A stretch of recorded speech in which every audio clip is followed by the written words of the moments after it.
قبل لا أدرس في الأكاديمية، أنا من أيام ما كنت في المتوسط من 2005 تقريبا حاجة كذا، أنا كنت في المجال الفني. كنت كممثل، دخلت كمساعد إنتاج، دخلت كديكور، دخلت هي الشباب أصحابي، فكانت هي هواية أكثر من إن هي شغل حقيقي يعني.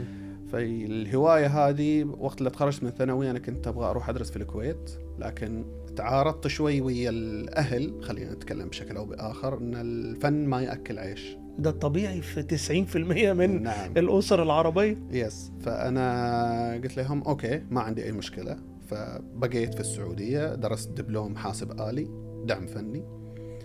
طبعا كل الوظائف اللي اشتغلتها ما اشتغلت دعم فني أصلا، ما اشتغلت حاسب أبدا يعني 8 سنوات هذه اللي راحت. فوقت اللي جتني الفرصة في الأكاديمية قدمت على طول بدون أدنى تفكير، لأن هذا هو المجال اللي أنا أبغى أروح له يعني.